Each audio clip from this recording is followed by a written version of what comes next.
Muy bien, pues buen día a todos, todas. Agradecemos su acompañamiento en estos días que sabemos que han sido intensos, pero igualmente ricos, y esperemos que hayan, sobre todo, que sean muy útiles para sus propias reflexiones.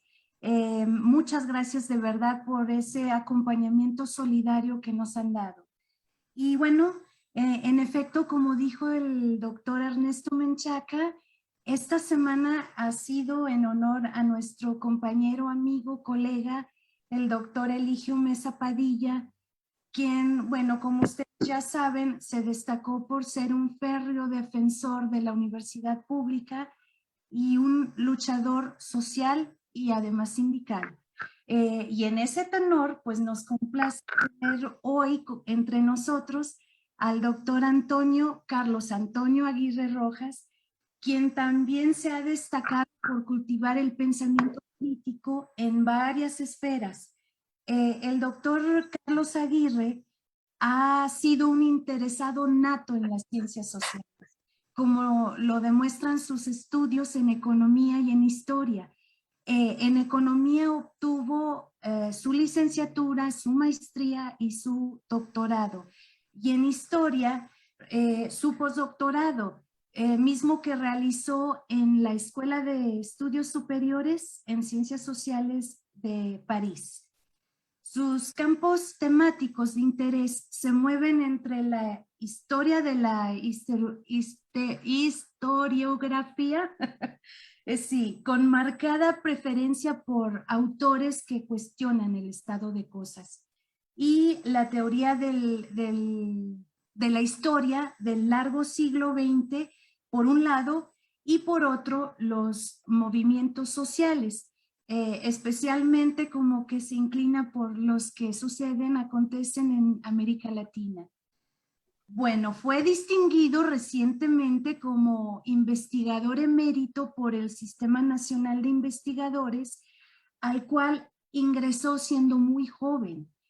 Y unos años antes, en 2013, recibió el Premio Universidad Nacional en el área de la investigación en ciencias sociales por parte de su institución de adscripción, la UNAM. Bueno, ahí tiene su adscripción laboral. El doctor Aguirre forma parte de la planta del Instituto de Investigaciones Sociales actualmente.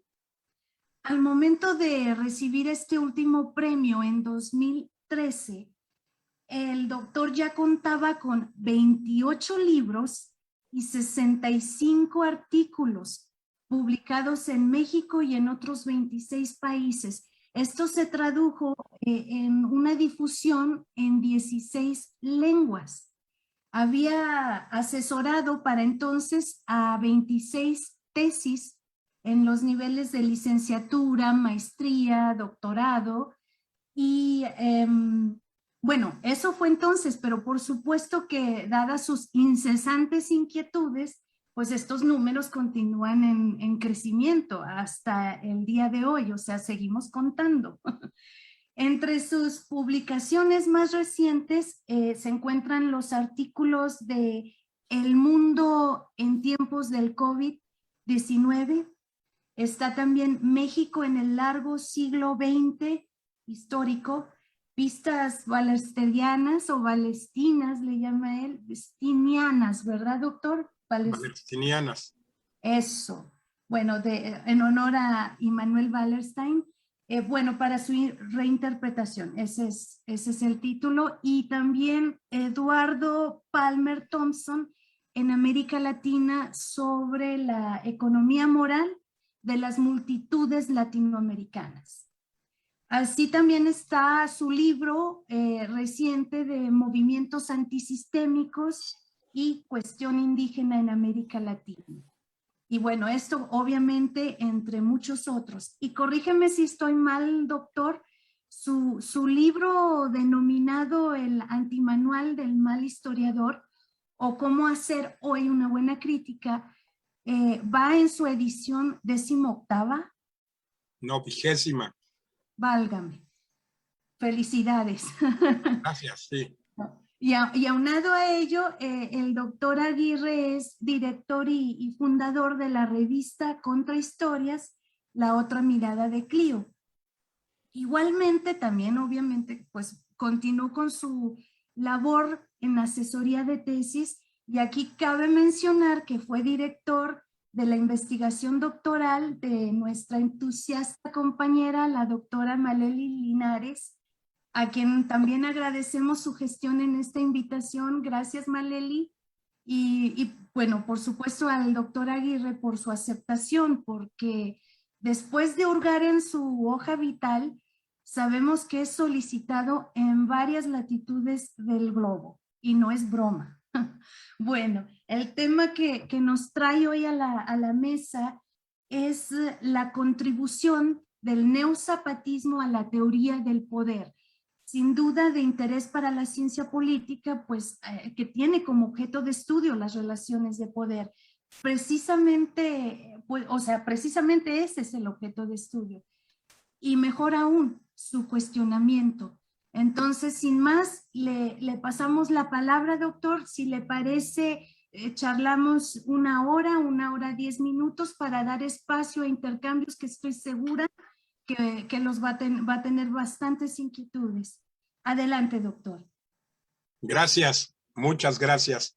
A ver, entonces, antes que nada, quiero solamente señalar un dato importante de mi currículum vitae que la doctora Silvana no mencionó y que quizás sea más importante y más valioso, sin duda lo es para mí, que todos los otros que ella mencionó, y es que yo soy orgullosamente miembro adherente del movimiento nacional e internacional de la Sexta, o sea, el movimiento convocado por los compañeros neozapatistas. Bueno, primero era el movimiento de la otra campaña, luego en 2012 se convirtió en el movimiento de la Sexta, y yo, y también el colectivo al que pertenezco, que es justo el colectivo de la revista Contrahistorias, somos miembros adherentes con mucho orgullo de este movimiento neozapatista. Entonces, aclarado este pequeño punto, o sea, bueno, agregando este dato en mi currículum, comienzo pues como es de rigor con los agradecimientos. Quisiera agradecer, bueno, en primer lugar, al doctor Héctor de la Fuente, porque, bueno, todo el contacto inicial con la Universidad de Zacatecas fue a partir de él. Él me contactó hace algunos meses, etcétera, y de ahí deriva un poco también, digamos, toda esta pues relación, y de ahí también un poco esta actividad. Igualmente quiero agradecer pues la generosa presentación y también el hecho de que ella va a moderar la conferencia a la doctora Silvana Figueroa. Fue realmente muy amable en su presentación y le agradezco mucho. Igual quiero agradecer al doctor Ernesto Menchaca, coordinador de la maestría, que fue también, digamos, el que operacionalizó y me contactó para invitarme y decirme un poco si yo aceptaba participar. Y por último, agradecer a Maleli Linares, que efectivamente acaba de incorporarse pues al colectivo de los profesores. Pero quería también y sobre todo, además de todos estos agradecimientos, agradecer al colectivo de profesores de la Unidad Académica de Ciencia Política, porque yo sé que ustedes, el colectivo de profesores de la UAS, con Z, o sea, de la UAS, llevan a cabo una práctica que es poco común, creo, en el mundo académico, y es que deciden de manera muy colectiva, de manera muy democrática y consensuada todas sus actividades, todos sus proyectos, sus participaciones, esta cuestión de las invitaciones a otras personas, y eso me parece que es muy sano, porque yo sí creo, y bueno, voy a hacer una pequeña alusión a eso ya en el texto de mi conferencia, yo sí creo que efectivamente el individualismo extremo y posesivo que promueve el capitalismo, que está cayéndose a pedazos, lo único que puede producir es evidentemente soledad y angustia y cosas negativas. Entonces, dentro de lo posible, reconstruir estructuras comunitarias, reconstruir proyectos colectivos, yo sí creo que es algo muy sano, y aplaudo pues y agradezco entonces de manera muy importante también a este colectivo de profesores de la Unidad Académica de la UAS, ¿no? Bueno, Paso entonces, digamos, al tema que quiero desarrollar, que es justo cuál es la contribución del movimiento neozapatista mexicano a la teoría del poder. Y yo comenzaría leyéndoles dos citas de lo que los propios compañeros neozapatistas han planteado al respecto, y que yo creo que de alguna manera resumen como la línea central argumental de lo que yo creo que es precisamente la contribución neozapatista al tema del poder y el horizonte desde el cual ellos están tratando de abordar este tema. Fíjense, les leo la primera cita, dice: pensamos que había que replantear el problema del poder. Hemos pensado que si concebíamos un cambio de premisa de cómo ver el poder, el problema del poder, planteando que no queríamos tomarlo, esto iba a producir otra forma de hacer política.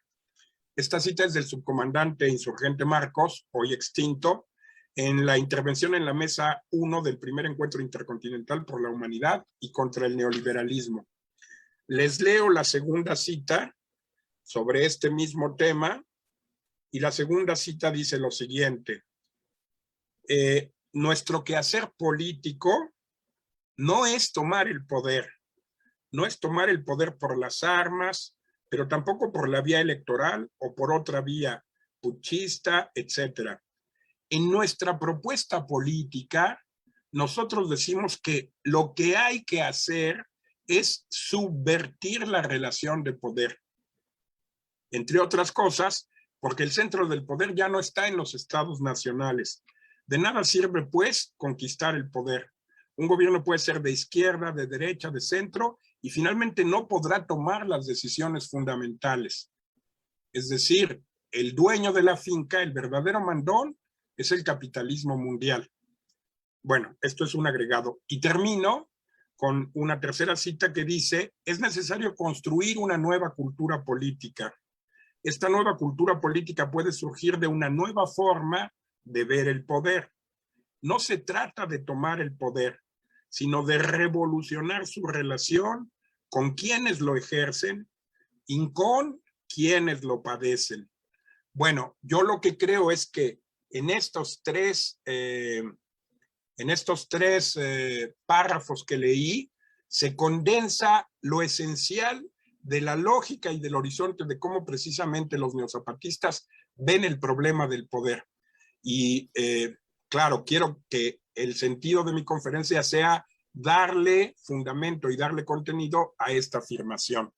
Entonces, paso a este punto. Pero subrayo, quiere decir que los zapatistas son muy claros en el sentido de que quieren ver o mirar o analizar al poder de otra manera, distinta a como ha sido vista hoy, hasta hoy. De que son muy conscientes de que de lo que se trata es de subvertir.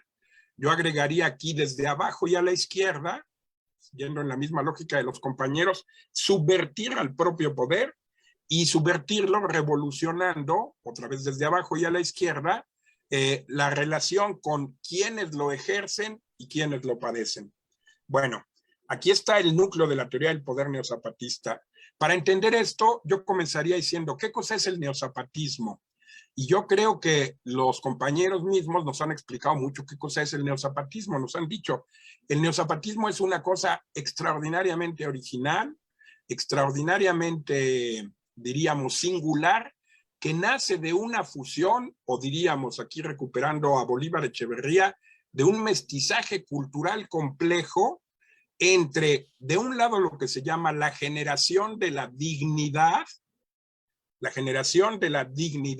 mexicana de los años, dice el subcomandante Marcos, 60s, 70s y 80s, que con sus propias luchas alumbró la historia de México, y dice, y del otro lado, de un movimiento indígena rebelde, radical, que llevaba 20 años peleando y que con su sabiduría india ancestral, su sabiduría no de décadas, sino de siglos y de milenios, efectivamente se fusionó con esta generación de la dignidad, y entonces dieron por resultado esa cosa rara, esa cosa singular y extraordinaria que se llama neozapatismo. Fíjense, esto yo creo que es muy importante para entender cuáles son las raíces y los fundamentos de la concepción neozapatista del poder. Porque efectivamente, digamos, o sea, por eso cuando al subcomandante Marcos le preguntaban, bueno, pero el neozapatismo es trotskista, y él decía, pues sí es trotskista y no es trotskista. Bueno, pero ustedes son guevaristas, pues sí somos guevaristas y no somos guevaristas. Pues ustedes son maoístas, pues sí somos maoístas y no somos maoístas. Porque lo que dice en la entrevista Yvonne Le Bon dice, es un cóctel donde había marxistas trotskistas, marxistas guevaristas, marxistas incluso ortodoxos, había unos que ni marxistas eran socialdemócratas, y todo esto mezclado con la sabiduría indígena, la sabiduría india de los indios de Chiapas, leída en clave rebelde, subrayo esto 10 veces porque también puede haber una lectura conservadora del saber indígena y del punto de vista indígena, esto mezclado, ese cóctel extraño da por resultado lo que es el neozapatismo. Fíjense, yo felizmente soy, pues como soy un poco menos joven que algunos de ustedes, entonces soy miembro de esa generación de la dignidad. Yo en 1968 tenía 13 años.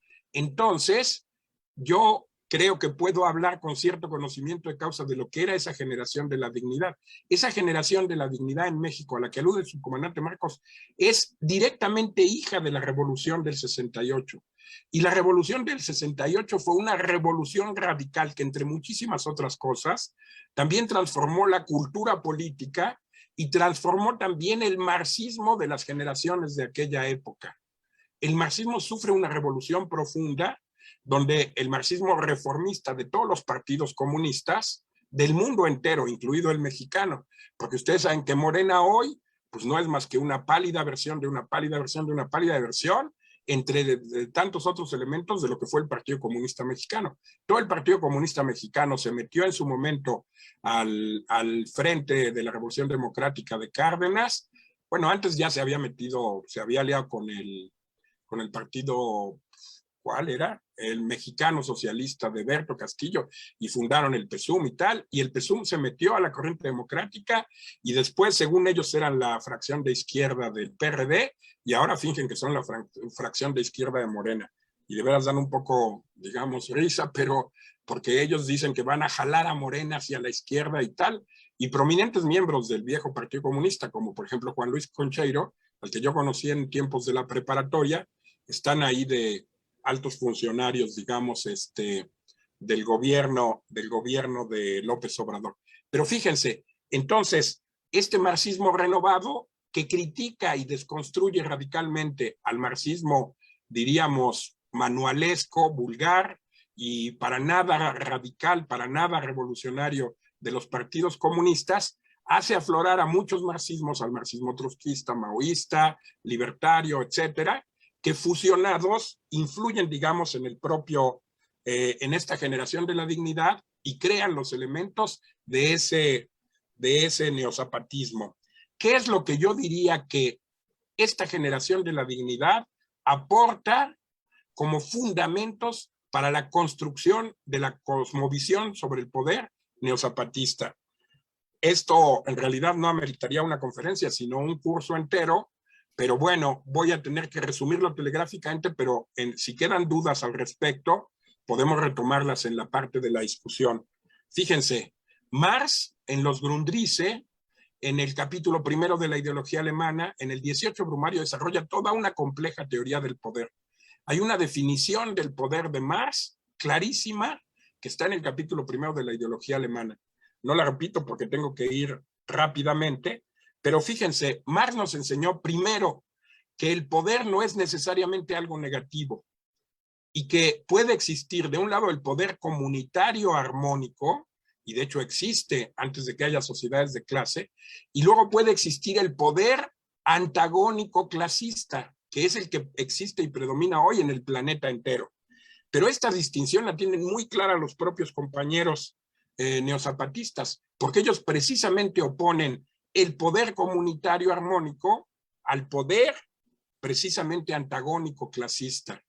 Cuando ellos defienden la democracia directa, cuando defienden el mandar obedeciendo, cuando defienden el predominio del nosotros sobre el yo, lo que está justamente defendiendo es esa posibilidad de un poder comunitario respecto de un poder antagónico. Y señalo este punto porque fíjense, los estudiosos del poder, y ustedes son parte de ellos, pues son cientistas políticos, están en un posgrado de ciencia política, tienden a tener una idea puramente negativa del poder, como si el poder fuera per se malo.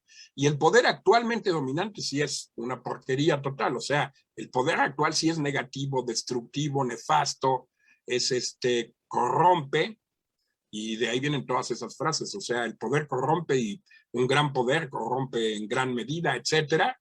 Eso es válido para el poder antagónico, pero no para el poder comunitario. Fíjense, una segunda lección que Marx nos da es que el poder es múltiple. Y si leen con cuidado el capítulo primero de la ideología alemana, verán que Marx dice claramente, o sea, el poder no es idéntico ni al poder político, ni tampoco es idéntico solamente al Estado. Existe un poder económico, existe un poder ideológico, existe un poder social, existe un poder simbólico, existe un poder religioso, existe un poder militar, y podría seguir multiplicando la lista. Esta es una lección de Marx y es muy importante tomarla en cuenta porque también, de manera a veces implícita o explícita, las gentes que teorizan sobre el poder creen que poder es idéntico a poder político, creen que poder es igual a Estado. Y el Estado e incluso toda la esfera del poder político, que estos términos tampoco son idénticos, no son para nada el único espacio de poder. Son una de las formas del poder, que puede tener un sentido estructurador en la sociedad moderna, pero que nunca es el poder dominante. Como Marx lo ha explicado claramente en los Grundrisse, en el Capital, el poder dominante hoy es el poder económico, el poder del dinero capital y luego el poder del dinero en general. Ese es el poder que realmente gobierna todo. Ese es el dueño de la finca, ¿sí? Y todos los estados nacionales, como lo han explicado los compañeros neozapatistas, son solo capataces o caporales o no me acuerdo cuál es el otro término. A ver, es capataces, ¿qué? Mayorales y caporales. A ver, Ernesto, a ver, Vladimir. A ver, Maleli. Un punto menos a los que no me digan cuál término me falta. No, no es cierto. Bueno, sigo, no importa. El tercer punto que yo creo que efectivamente es una lección que Marx hereda a los propios compañeros neozapatistas es el hecho justamente de tomar en cuenta que el poder central hoy y en todas las sociedades de clase, el poder fundamental y determinante de todos los otros es el poder económico. ¿Ok? Esto es lo que los compañeros, insisto, reconocen con esa metáfora del dueño de la finca y de sus capataces, ¿no? Bueno, ¿qué es lo que yo creo que los compañeros de la generación de la dignidad, que son contemporáneos de Foucault, aquí por eso yo les decía que como felizmente yo soy miembro de esa generación de la dignidad, yo puedo hablar de lo que pasó en aquellos años. Foucault fue una verdadera ola, así, pero bueno, tanta presencia como tuvo Foucault en Francia. Ustedes saben que los seminarios de Foucault son legendarios porque él daba en un anfiteatro de la Sorbonne en el que cabían 400 personas y él tenía que entrar así para no pisar a la gente porque se ocupaban todos los asientos, se ocupaban todos los pasillos, se ocupaba toda la tarima en la que él tenía que caminar, invadían todo eso, todos los que llegaban y tenían que abrir una sala anexa y y estaban todos pegados en las puertas, o sea, era verdaderamente la locura. Bueno, así como Foucault tuvo una resonancia inusitada en Francia, la tuvo también en México. En México, en los años 70, los libros importantes de ciencias sociales se tardaban 5, 7, 10 años en traducir. Los libros de Foucault se traducen en 1 año o en 2 máximo. Vigilar y castigar sale en francés en 1975 y la primera edición en español en México es de 1977. ¿Por qué digo esto? Porque todos, quisiéramos o no, éramos Foucaultianos. Estoy bromeando un poco, pero efectivamente, digamos, Foucault no pudo dejar de invadir a esta generación de la dignidad. Y entonces, evidentemente, ese elemento también se transmina y se hace presente en la perspectiva neozapatista. Yo les diría que esa idea, por ejemplo, de que de lo que se trata es de subvertir el poder y de modificar la relación con los que lo ejercen y con los que lo padecen, es muy Foucaultiana.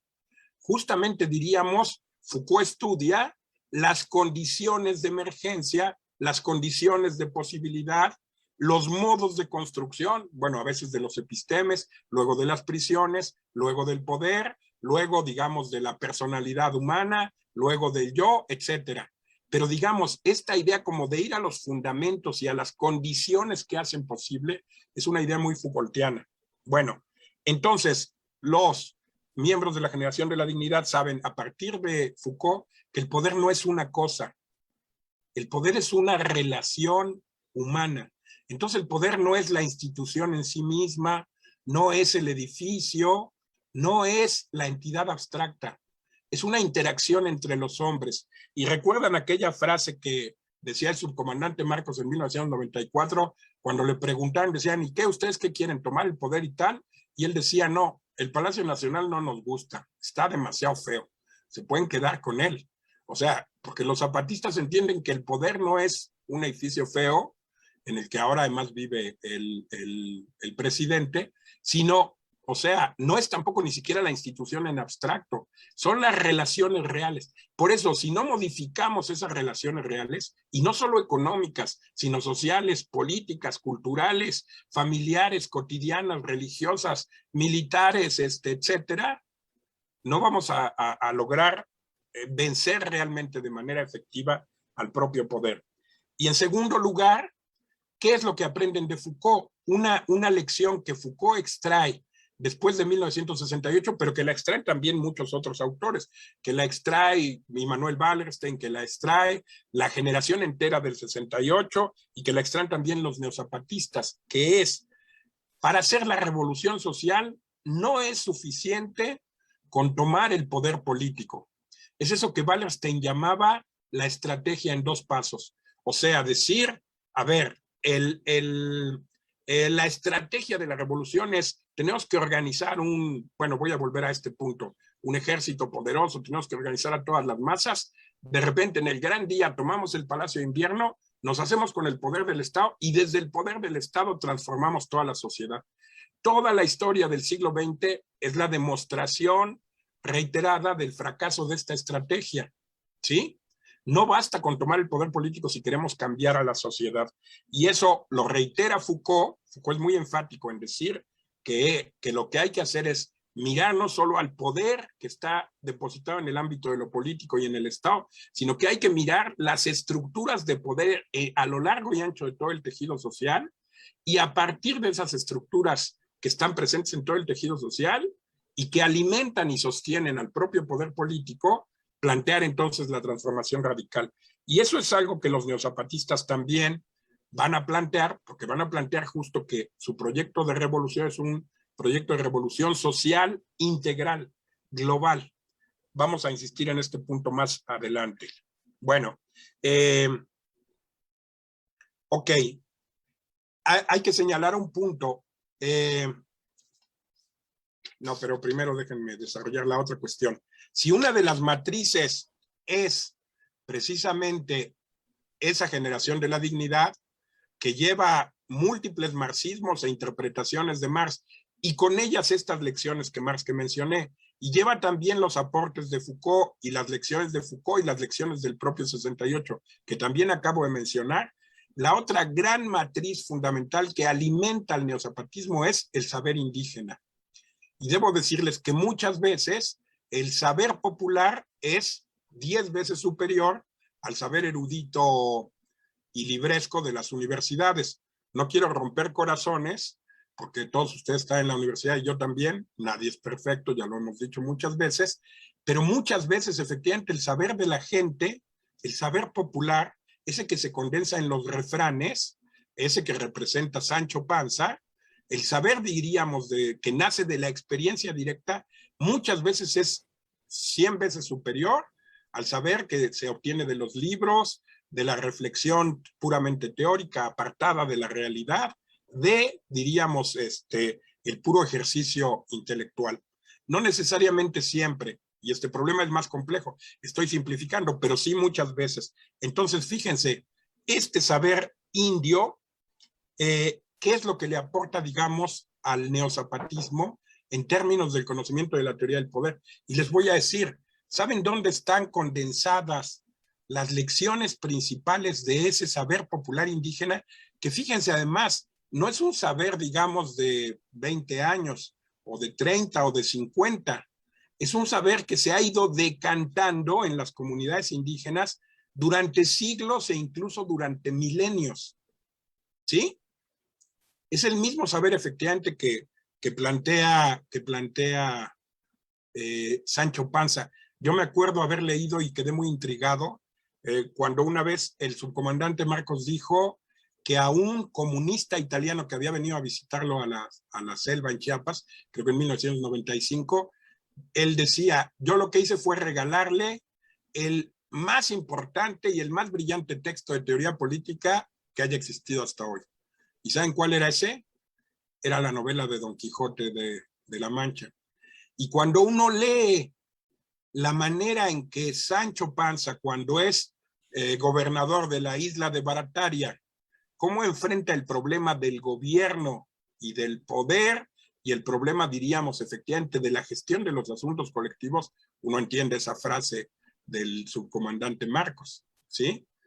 Y entiende además lo que dice Mijaíl Bakhtin. Mijaíl Bakhtin justamente dice, o sea, y lo repite Bolívar Echeverría, y lo dice Ginsburg, y lo dice E.T. Thompson, o sea, la cultura fundante, la cultura de primera mano, la cultura originaria es siempre la cultura popular. En cambio, la cultura, diríamos, universitaria, la cultura libresca, la cultura erudita es una cultura secundaria, de segundo grado, que siempre se apoya y deriva de esta cultura fundante. Bueno, para no ahondar, podemos volver a ese punto si quieren después en las dudas. ¿Cuáles son las lecciones que derivan del saber popular indio? Están en las fábulas del viejo Antonio, ¿sí? O sea, lo que ha hecho el subcomandante Marcos, además el subcomandante Marcos nos ha dicho, no crean que yo me inventé el personaje de el viejo Antonio, o sea, el personaje de Don Durito de la Lacandona, esa sí es una invención del subcomandante Marcos. La niña defensa zapatista no es una invención, es una niña real, que está creciendo y que es extraordinariamente inteligente.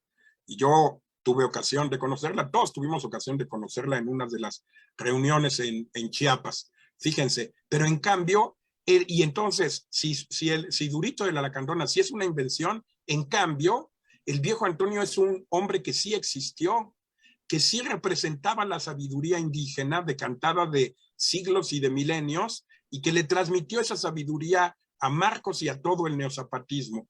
Y entonces en las fábulas del viejo Antonio, por ejemplo, dice, uno es tan grande como el enemigo que escoge para luchar.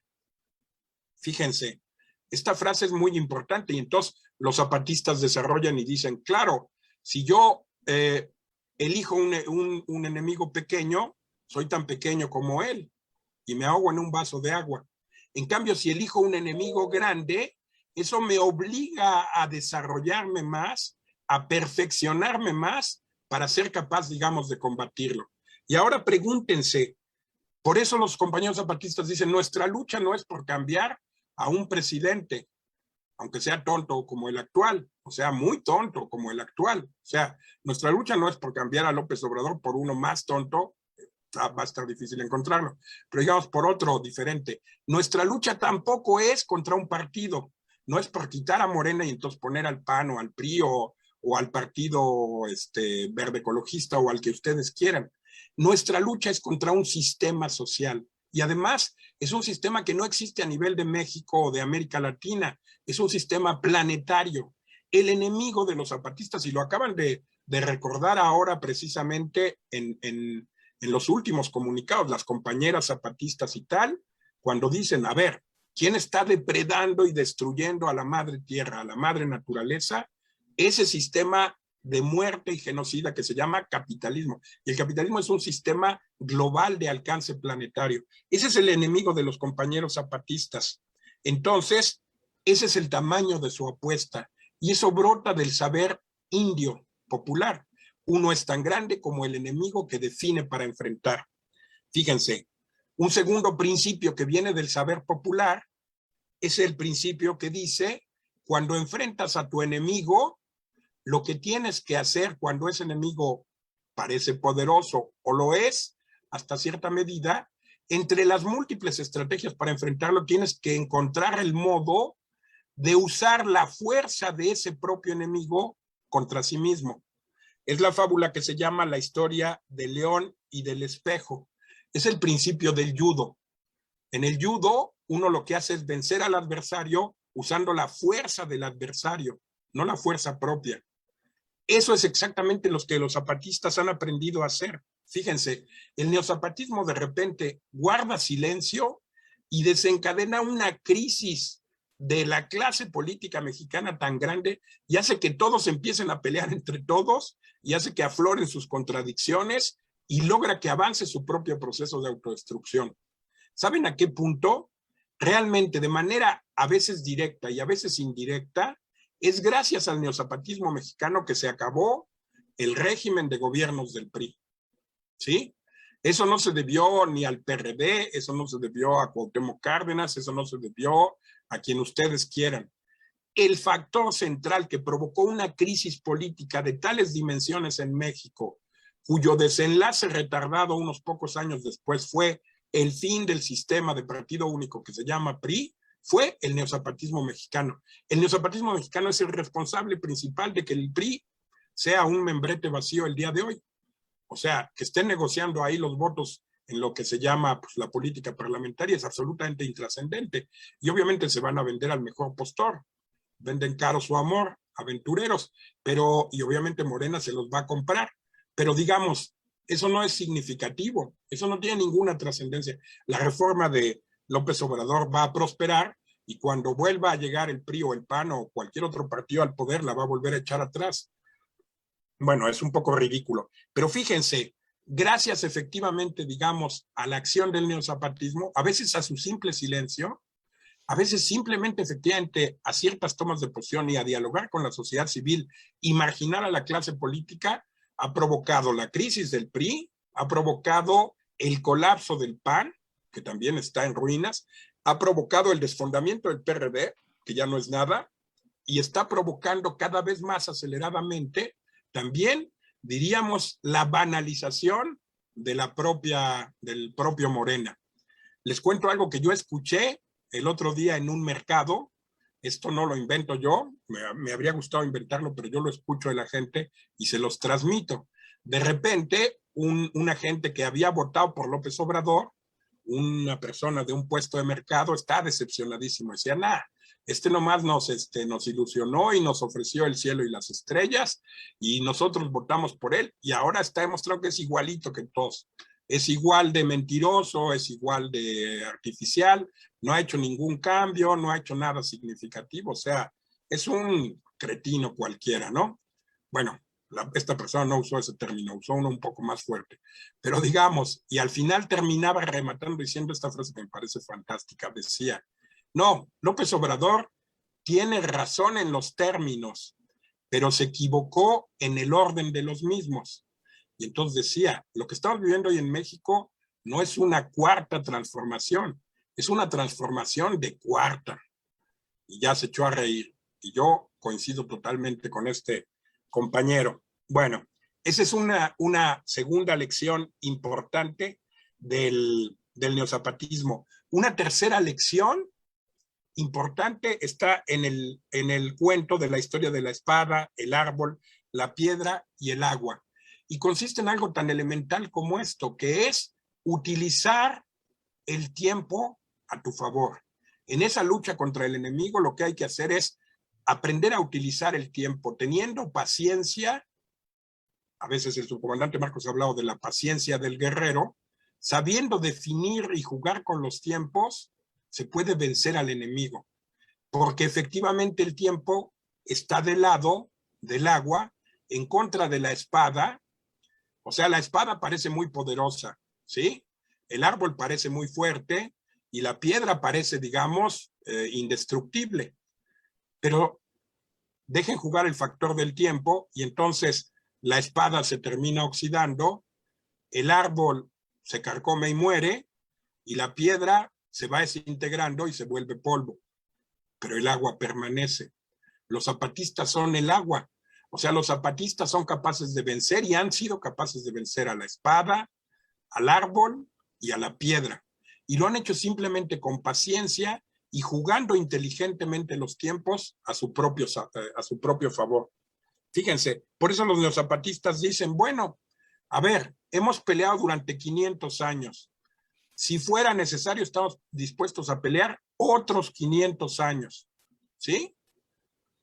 Bueno, entonces vamos a seguir peleando y no nos rendimos y no claudicamos y no nos vendemos.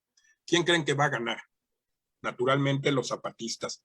Y por último, y para cerrar este punto, porque el tiempo pasa rápidamente, el cuarto elemento del saber indio que yo creo que los neozapatistas recuperan y que es el más profundo de todos, está en la fábula de León Antonio que se llama El león mata mirando. Después, en este libro que se llama Los relatos del viejo Antonio, que no sé si vale la pena que lo muestre, pero bueno, lo muestro, hay una edición chilena, etcétera. En este libro, ahí tiene otro título que da un poco igual, que se llama, creo que Mirarse hacia adentro. Pero el título original, cuando apareció esa historia, se llamaba El león mata mirando. ¿Qué cosa es lo que nos dice ese cuentito del viejo Antonio, que es la condensación más magistral del saber popular? Lo que nos dice es que en el fondo el saber popular indio, lo que nos dice, perdón, el saber popular indio es que el verdadero poder, el poder esencial, profundo y estructural, está en el pueblo y en los sectores subalternos. Y que el poder de los ricos, de los poderosos, de los altos puestos de la jerarquía social, es un poder limitado, efímero y otra vez secundario y de segundo grado, derivado del poder original de los propios grupos subalternos. Fíjense, lo que está haciendo efectivamente, digamos, esta fábula india es plantear de otra manera lo que Marx decía. Cuando Marx estudia el trabajo asalariado y el capital, en un texto de él, es una conferencia que él llama Trabajo asalariado y capital, Marx termina su texto diciendo, sin trabajo asalariado no hay capital, y sin capital no hay trabajo asalariado. Y entonces dice Marx, pero veamos hacia el futuro. ¿Qué pasaría si el trabajo asalariado desapareciera mañana? El capital colapsaría y no podría sobrevivir. Pero dice, ¿pero qué pasaría si el día de mañana el capital desapareciera y el trabajo asalariado continuara? Y entonces dice, el trabajo dejaría de ser asalariado y se volvería trabajo libre y todos estaríamos felices. Entonces, el capital no puede sobrevivir sin el trabajo asalariado, pero el trabajo asalariado puede desentenderse del capital y sobrevivir feliz y contento. Es exactamente lo mismo respecto del poder de los ricos, de los poderosos, de los altos jerarcas de la jerarquía social de todos los tipos, militar, simbólica, de la iglesia, etcétera, respecto de las clases populares. Fíjense, ¿de qué sirve el dinero si no existen los valores de uso y la riqueza real que se pueden comprar con ese dinero? Vamos a decir, a ver, o sea, Slim, quien quieran ustedes, Bill Gates, ahora Zuckerberg, que lo van a hacer colapsar, ojalá, el de Facebook, etcétera. O sea, esos tienen mucho dinero financiero y tal. Pero si de repente no tuvieran la riqueza social, los valores de uso, ellos colapsan. Pero si los ricos desaparecen y la gente que trabaja y que hace el mundo todos los días sobrevive, pues simplemente estaría feliz y ya no sería explotada ni oprimida por ellos. ¿Se dan cuenta? O sea, el dinero no es nada sin la riqueza real. Pero también, ¿qué cosas son los reyes y los presidentes y los senadores y lo que quieran y los gobernantes y la clase política y los partidos políticos sin su base social, sin sus súbditos, sin los ciudadanos de a pie, sin los peatones de la historia? Si de repente desaparecen los presidentes, los ricos, todos los gobiernos, desaparece el Estado, se muere la actividad de la política, que es lo que Marx plantea en La miseria de la filosofía, el Estado se hace añicos, que es lo que Marx plantea en la Guerra Civil en Francia, ¿qué es lo que pasa? Sobrevive la sociedad y se autogobierna. bajo la forma de mandar obedeciendo, y no le pasa absolutamente nada. En cambio, si la sociedad se borrara de golpe por bombas de neutrones, ¿a quién gobiernan los propios gobernantes? Es el cuento de Mario Benedetti, ¿se acuerdan? Mario Benedetti tiene un cuento en el que dice que en el Uruguay de repente se empezaron a ir todos los comunistas, y que después empezaron a ir los comerciantes, y después empezaron a ir las amas de casa, y después empezaron a ir los militares y tal, y de repente se van todos y queda solo el gobernante solito. Y entonces dice, ¿y ahora quién gobierna? O sea, ¿se dan cuenta? Entonces, sin jerarquías sociales, todas las jerarquías sociales del tipo que quieran, de la iglesia, militares, económicas, las que quieran, si de repente desaparecen los jerarcas sociales, pues todos seguimos viviendo muy felices. Pero si de repente desaparece toda la sociedad, los jerarcas sociales, ¿sobre quién ejercen su jerarquía? ¿Sobre quién están arriba de una pirámide social que se queda sin fundamento? Y esto es fruto del saber popular indio, porque justamente lo que dice es que el poderoso es poderoso mientras lo que hacemos es mirarlo a él y reconocer su poder y pensar en su poder. Entonces, claro, los ricos tienen ejércitos, tienen policías, tienen paramilitares, tienen riqueza, tienen gente a su servicio. Si miramos hacia arriba, el poder del poderoso nos asusta y creemos que no podemos hacer nada. Pero si aprendemos a mirarnos hacia adentro, entendemos que el verdadero poder está en los sectores subalternos, porque los sectores subalternos son los que crean el mundo en todas sus dimensiones. ¿Quiénes mueven las fábricas? ¿Quiénes cultivan los campos? ¿Quiénes circulan en las ciudades y construyen las ciudades y las carreteras? ¿Quiénes construyen los edificios y los malls y los comercios y todo? ¿Quiénes mueven cada día el engranaje del mundo en su conjunto? Lo construyen, lo producen y lo reproducen cotidianamente. Los sectores subalternos. Entonces, sin ellos no hay nada. Y en cambio, sin ricos, sin poderosos, sin tal, vivimos felices y contentos. ¿Se dan cuenta? Esto es fruto del saber popular y está en esa fábula de León mata mirando. Por eso Marx decía, repitiendo una frase otra vez del saber popular de la Revolución Francesa, Marx decía, hay que enseñarle al pueblo a tener miedo de sí mismo para infundirle ánimos. Cuando somos capaces de mostrarle a la gente común y corriente, al pueblo, a los sectores subalternos, el poder inmenso que ellos tienen cuando se movilizan y cuando se fijan un objetivo y cuando están dispuestos a sacrificarlo todo para conseguirlo, no hay poder que los pare. Porque claro, si 3,000 se manifiestan, pues llaman a una policía de 5,000 y los hacen pedazos.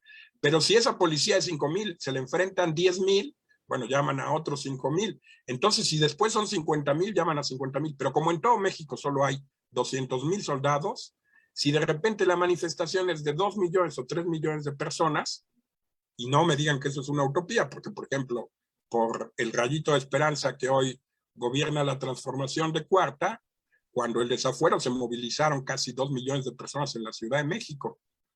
Entonces, si se movilizan 2 millones de personas, los 200,000 soldados con todas sus bazucas y todos sus tanques y todo lo que quieran, ¿qué pueden hacer? No pueden hacer nada. El verdadero poder reside en el pueblo. El verdadero poder está en los sectores subalternos. Bueno, ¿y cuál es la conclusión? La conclusión es verdaderamente fantástica.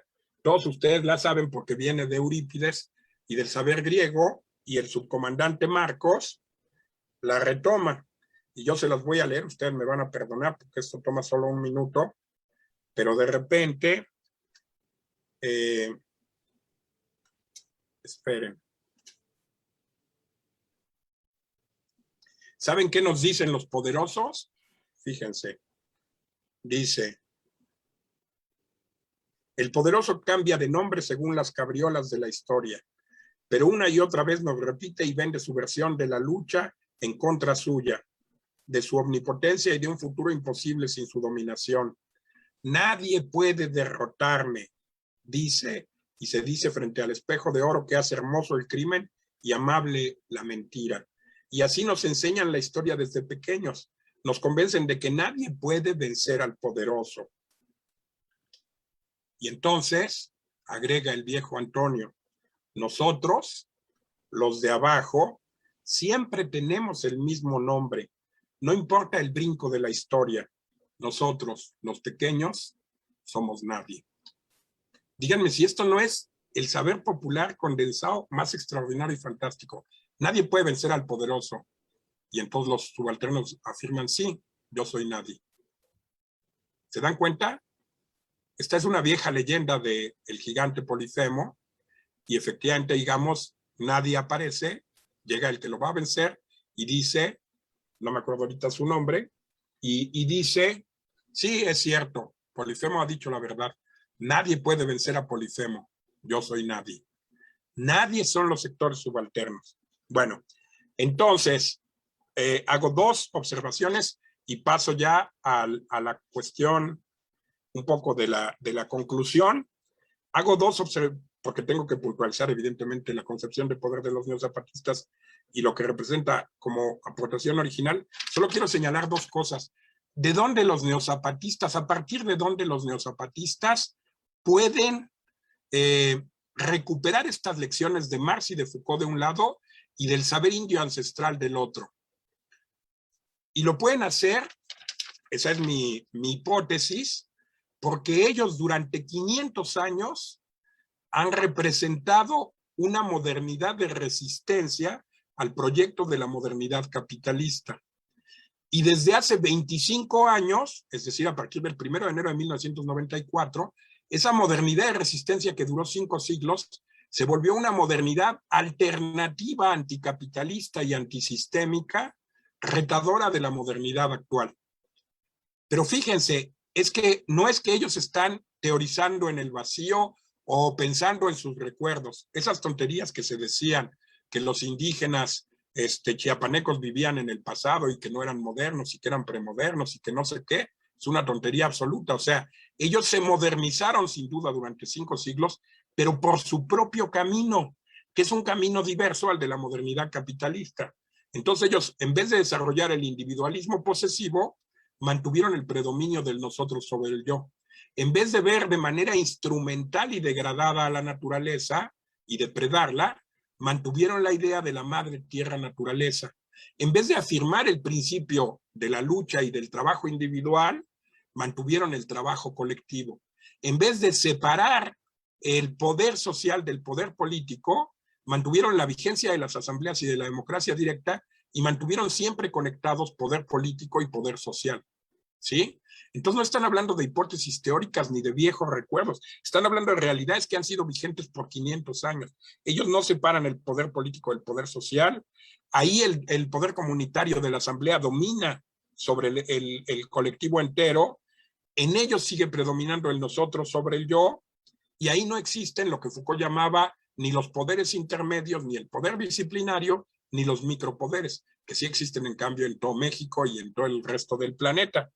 Entonces, la concepción neozapatista del poder se apoya en ese hecho de que ellos son un proyecto de modernidad antes de resistencia y hoy anticapitalista y antisistémico, y en estas prácticas que contra viento y marea ellos han logrado mantener durante 500 años y más allá de la invasión del propio capitalismo en sus tierras.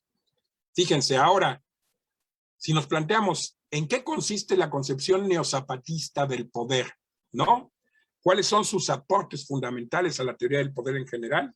Yo les diría que consiste en 3 elementos. Primero, en reivindicar una otra lógica diversa para asumir y confrontar el problema del poder.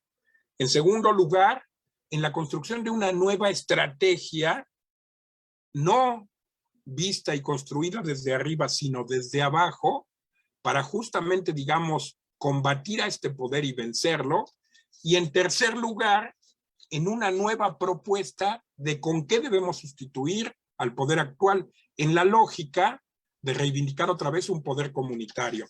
Déjenme desarrollar brevemente estos 3 puntos y con eso concluimos la exposición y podemos pasar a la parte del debate. Fíjense, lo que van a decir los compañeros neozapatistas, haciéndose cargo de la experiencia de todas las luchas sociales, de todos los movimientos sociales del siglo XX, anteriores a 1968, porque esto comienza a modificarse justo después del 68, es que todos los movimientos sociales anticapitalistas anteriores al 68 no lograron escapar a la propia lógica del poder dominante. Y entonces construyeron en el mejor de los casos, en el peor de los casos terminaban subsumiéndose a ella. O sea, aceptan las reglas del juego y si les dicen tienes que crear un partido político para poder participar, crean su partido político. Y si les dicen tienes que juntar 40 firmas, juntan 40 firmas.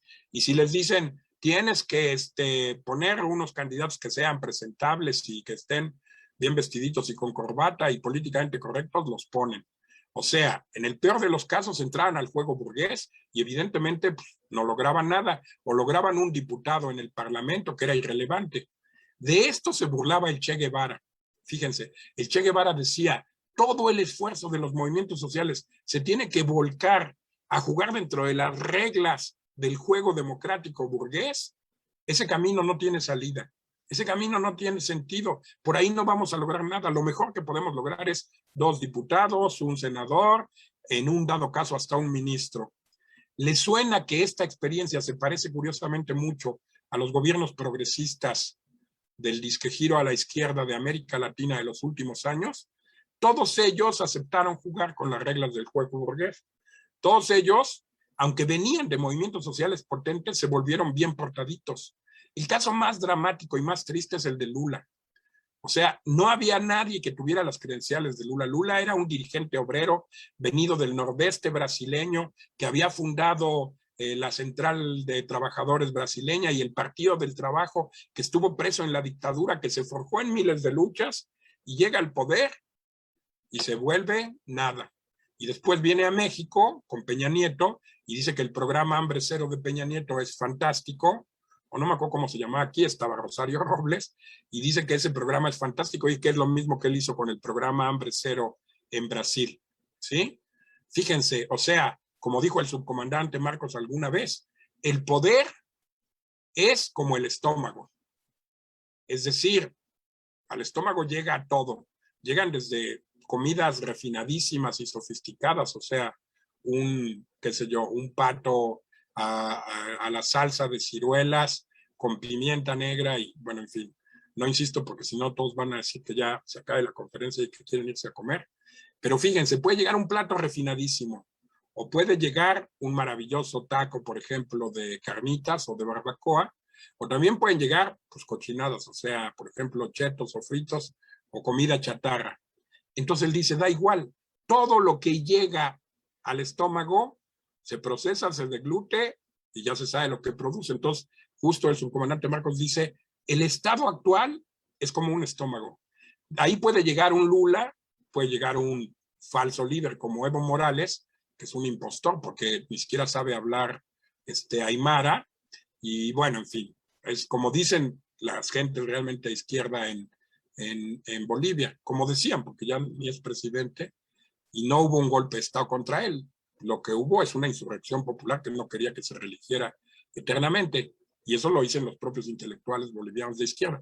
Pero digamos, o sea, él es un cara con piel de colla, o sea, es un blanquito con piel morena, digamos. Pero en fin, el punto es, fíjense, todos estos gobiernos progresistas aceptaron el juego burgués, y así les fue. O sea, llega Lula, llega Kirchner, llega Rafael Correa, llega quien quiera, y lo que hacen es pequeños cambios cosméticos, igual que López Obrador, pequeños cambios cosméticos, un poco más de gasto social, el programa Hambre Cero, bequitas a los sectores más necesitados, y el capitalismo sigue creciendo rampante, poderoso y feliz. Y lo único que pasa es que en vez de que el gobierno dependa de la burguesía transnacional y entreguista a Estados Unidos, depende de la burguesía nacional brasileña o ecuatoriana o venezolana o argentina o uruguaya, ¿sí? Pero sigue habiendo explotación, sigue habiendo discriminación política, sigue habiendo desprecio de las gentes, sigue habiendo machismo, sigue habiendo menosprecio de los cada quien su modo, etcétera. O sea, el capitalismo sobrevive. ¿Cuál es la otra opción que hicieron los movimientos antisistémicos o anticapitalistas, más bien anticapitalistas anteriores a 1968, porque antes de 68 no hay movimientos antisistémicos, fue aplicar una lógica idéntica, simétrica, pero invertida. Entonces decían, a ver, lo que tenemos que hacer es, si hay un ejército potente burgués, crear un potente ejército del proletariado, ¿no? Si hay de repente un Estado Mayor de la burguesía, tenemos que crear el Estado Mayor del proletariado. Si el Estado hoy es un Estado malo, burgués, depredador, destructivo, nosotros lo vamos a tomar, a conquistar y vamos a construir un Estado bueno, proletario, popular. Eso no existe. Eso es imposible. El Estado se basa en una perversión estructural ineludible. El Estado significa que unos poquitos deciden sobre los asuntos de todos y eso en sí mismo está mal. Entonces no se trata de que el Estado hoy es malo porque lo ocupan los malos capitalistas y mañana el Estado se va a volver bueno porque ya lo vamos a ocupar nosotros que somos magníficos, maravillosos representantes del pueblo y de los sectores subalternos. La única salida es, como dice Marx en la Guerra Civil en Francia, hacer añicos la estructura del Estado, hacer pedazos el Estado anterior y en su lugar montar estructuras de buen gobierno, o sea, estructuras de autogobierno popular, como tienen los zapatistas, basadas precisamente en el principio de mandar obedeciendo. ¿Se dan cuenta de la diferencia? Entonces, no se trata de hacer en espejo invertido lo mismo que hace la burguesía, que es lo que hicieron todos los movimientos anticapitalistas hasta 1968. Se trata de instaurar otra lógica con otros objetivos, con otros mecanismos, con otras formas. Entonces, por ejemplo, la lógica debe ser descentrar el poder y devolvérselo a las propias bases sociales.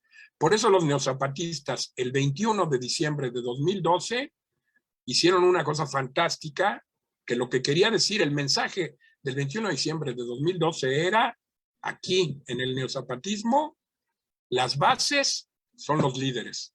Ustedes saben lo que hicieron, o sea, fueron a 5 o 7 municipios de Chiapas, montaron unos, ¿cómo se llama? ¿Cómo se llama? Bueno, unas tarimas, ¿no? Grandes así, pusieron una mesa y entonces todos los periodistas de todo el país y de todos los países estaban esperando y como ellos habían anunciado el fin del mundo capitalista y era la fecha del fin del mundo maya y tal, todos estaban esperando y entonces decían, ¿quién va a llegar? Va a llegar su comandante Marcos, va a llegar Moisés, va a llegar ¿quién? ¿A quién invitaron? A lo mejor invitaron a Pablo González Casanova, al comandante Pablo, ¿o qué? Y todos estaban a la expectativa. Y entonces, ¿saben qué hicieron los zapatistas? Ya que habían terminado de templetes, era la palabra que me faltaba hace rato, ya que habían montado todos los templetes, los 5,000 o 7,000 o 10,000 zapatistas que habían montado el templete, empezaron a caminar, subieron las escaleras del templete, llegaban al micrófono, levantaban el puño izquierdo y cerraban la mano, y luego seguían bajando y se bajaban. Y así desfilaron los 10,000. Y después de eso levantaron el templete y lo quitaron. ¿Cuál era el mensaje? Aquí las bases son los líderes. Entonces, de lo que se trata es de descentrar el poder de todas las maneras posibles y devolvérselo a los propios colectivos de base. Por eso, los zapatistas defienden los liderazgos colectivos. ¿Quién es la autoridad suprema que toma las decisiones en las comunidades zapatistas? Las propias comunidades zapatistas. Y por eso hay representantes y municipios autónomos, y luego hay representantes de las juntas de buen gobierno, y por eso hay, ya no sé cuántos son ahora, porque antes eran 30 y tantos comandantes, pero ahora yo creo que ya son 40 y tantos, 60 y tantos, que son la comandancia, a ver, es el consejo clandestino, Comité. No, comandancia clandestina, Comité clandestino. indígena, comité clandestino revolucionario indígena, un punto más, Ernesto. Bien, ven, ahora sí. Comité clandestino revolucionario indígena, que es la comandancia general, y ella manda sobre el subcomandante insurgente Moisés y sobre el subcomandante insurgente Galeán y sobre todos los, etcétera.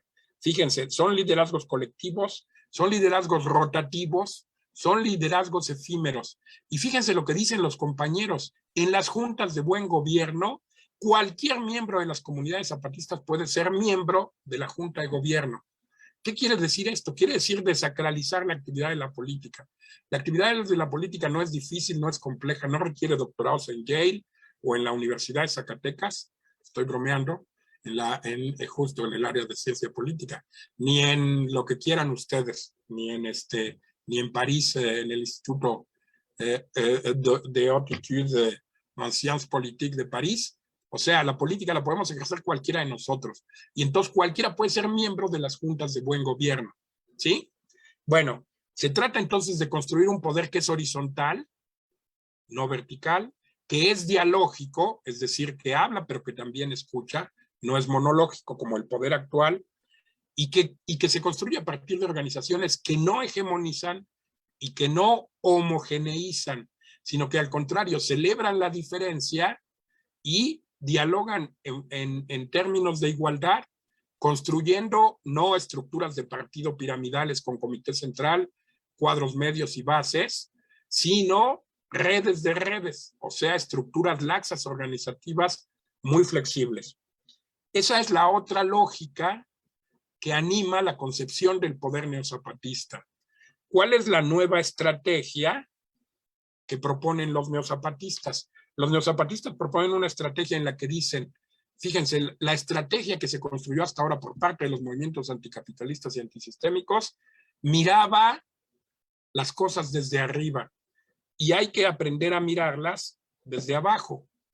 Y entonces los zapatistas construyen esa metáfora fantástica, maravillosa, de la diferencia entre el revolucionario con R mayúscula y el rebelde social con minúsculas, ¿sí?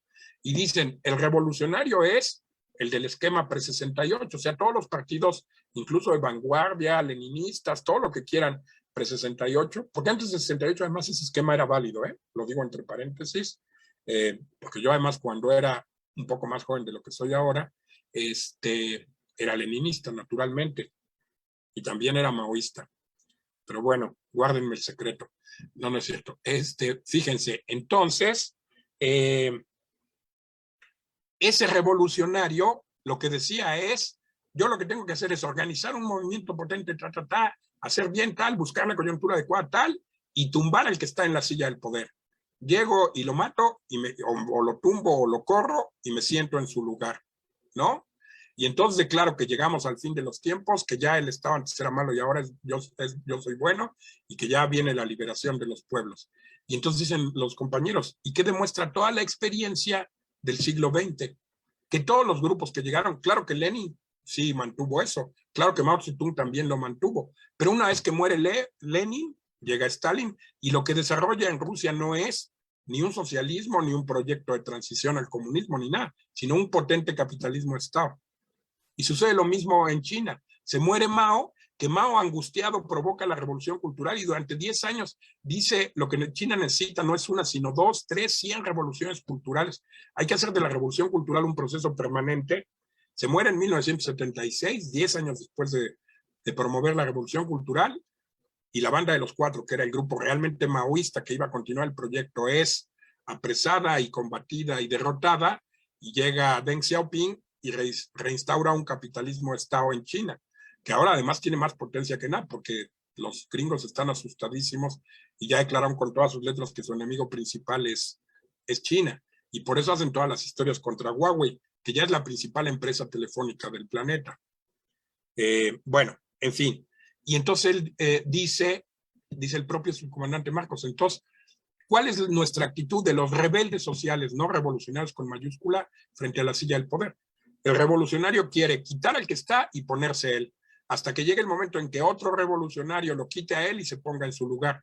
Dice, el rebelde social busca una limita y va poco a poco limando las patas de la silla, hasta que de repente logra que la silla, cuando llega el siguiente que cambió al X, que cambió al Y, que cambió al D, se derrumbe y colapse. Eso es lo que quiere decir subvertir desde abajo y a la izquierda el poder. Eso es lo que quiere decir revolucionar desde abajo y a la izquierda la relación del poder con los que lo ejercen y con los que lo padecen, o sea, destruir la silla del poder, es decir, destruir la jerarquía de unos que mandan y otros que obedecen, y en su lugar poner la estructura de mandar obedeciendo, ¿sí? Cuando ya no hay silla del poder, todos somos iguales. ¿Y cómo resolvemos los problemas de toda la comunidad? En asamblea, con democracia directa, justamente de una manera democrática en el sentido estricto de la democracia, o sea, el autogobierno del pueblo, como un autogobierno popular, ¿sí? ¿Qué? ¿Tengo que acabar? Silvana, ¿ya tengo que acabar? No me digas. Bueno, entonces... 5 minutos, doctor. 5 minutos, ok. Bueno, seré un poco telegráfico, pero si hay alguna duda... Oigan, ¿y luego qué? ¿A la 1 nos van a cortar? ¿No? No realmente. Afortunadamente no tenemos un evento enseguida, sino hasta... Ok. Bueno, ok. Termino en 5 minutos. Bueno, entonces, esto cambia también la idea que se tenía de la revolución. Fíjense, antes se pensaba que la revolución era preparar fuerzas durante mucho tiempo, organizar a los grupos tal, preparándolos para el gran día. ¿Cuál era el gran día? La toma del Palacio de Invierno. Claro. Entonces, un gran día, todas las masas enardecidas en San Petersburgo van, toman el Palacio de Invierno y entonces derrocan al zar e instauran el gobierno bolchevique socialista y todo es maravilloso y tal. Los zapatistas lo que dicen es, esa no es la manera de hacer la revolución. Eso lo que provoca y lo que produce es efectivamente que un dirigente cambia por otro, un grupo en el poder cambia por otro y al final terminamos reproduciendo la misma explotación, la misma dominación, la misma jerarquía. Por eso ellos definen el concepto de resistencia. Dicen, resistencia es que la lucha comienza aquí y ahora, que se da todos los días, que se da en todos los lugares y que se da en absolutamente todos los frentes de lucha. Y entonces, de ahí nace la metáfora de la hidra. ¿Por qué tenemos que pelear contra una hidra? Porque la hidra es el capitalismo que reproduce, que se reproduce en todos los ámbitos, en todos los momentos y en todos los lugares, ¿sí? Y entonces, cada vez que le cortamos una cabeza, nacen dos. ¿Cuál es la única manera de vencerla? Justamente que seamos capaces de cortar de una manera casi simultánea o que seamos capaces de cortar progresivamente sus cabezas, pero que cuando le nacen dos cabezas ya aparecieron otros 15 Hércules que cortan esas cabezas y que las cauterizan para que no se reproduzcan. Es la misma metáfora del muro. O sea, el muro, todos vamos arañando y parecen unas fisuritas que le dan igual al capitalismo, y él se ríe de los rasguñitos que le hacemos al principio, pero si seguimos rasguñando y rasgando, después esa fisura se hace un poco más grande, y luego más grande y más grande, y si seguimos tallándola y luego tal, llega un momento en que se hace un hoyito, y como acá junto hay otro hoyito, y acá otro, llega un momento en que se juntan todos y se hace un hoyote, y después de que un hoyote se derriba toda una parte del muro, y cuando se derriba una parte del muro, se derriban otras partes.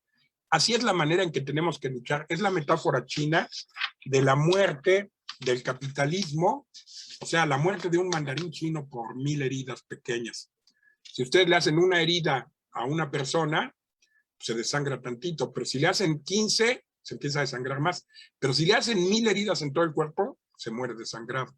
Así tiene que morir el capitalismo, por 1000 heridas, que significan los miles de movimientos de todo el conjunto de las clases subalternas. Porque como dijo Marx, la emancipación de la clase obrera tiene que ser obra de la clase obrera misma. Entonces, la emancipación de las mujeres tiene que ser obra de las mujeres. La emancipación de los estudiantes, no vayan a malinterpretar, tiene que ser obra de los estudiantes mismos. La emancipación de los profesores también, para que no haya problema y seamos igualitarios. La emancipación de los jubilados, la emancipación de quien quieran, tiene que ser obra de sí misma. Y todos los movimientos se pueden actuar solos muchas veces y luchan por sus demandas, y luego pueden coordinarse y hacer grandes acciones globales, que es como funciona el neozapatismo. Y lo último, bueno, la nueva propuesta con qué sustituir al poder actual, los zapatistas dicen no es con un nuevo Estado proletario, ni con la simple expropiación de los medios de producción, sino con la rebeldía zapatista, es decir, con la construcción de la autonomía global integral. Y la autonomía global integral es global porque abarca todos los niveles de la realidad social y es integral porque abarca todas las dimensiones de la vida humana. Y esa es la autonomía que los compañeros nos enseñaron que defienden en el curso de la libertad según los zapatistas. Ustedes se han planteado por qué entre las 11, que en realidad son 13 demandas zapatistas, no está la de la autonomía. Y eso que los compañeros dicen que por lo que luchan es por la autonomía. ¿Saben por qué? Porque para los zapatistas autonomía es idéntica a libertad. Por eso en el curso decían la libertad según los zapatistas. Y esa lucha es justo la lucha por la autonomía. Bueno, pues la vida es dura, entonces tengo que acabar aquí. Iba a volver a leerles las citas, pero creo que las citas que leí al principio adquieren más sentido, espero por lo menos un poco más de fundamento, a partir de los argumentos que acabo de darles. Gracias. Muchísimas gracias, doctor Carlos. Sí. Muy bien, muchas gracias. Pues el doctor Carlos nos ha hablado sobre reconstruir el poder desde una lógica radicalmente distinta a la hegemónica y en ello reformular y hacer nuevos aportes a la teoría marxista. Enfatizó sobre la estrategia zapatista para rehacer el poder, al tiempo que para ello recupera la cultura fundacional, la cultura popular, liberándose entonces de relaciones de explotación y por tanto, claro, del poder del capital y del Estado, su representante. Reconocer en el pueblo y en la comunidad el poder mismo, sin jerarquías. Por tanto, todo es muy otro, todo de lo que nos ha hablado es otra política, es otro poder, es otro sujeto social. Y bueno, no digo más bien les abro el espacio para sus intervenciones, comentarios, dudas que quisieran aquí plantearle al doctor Carlos.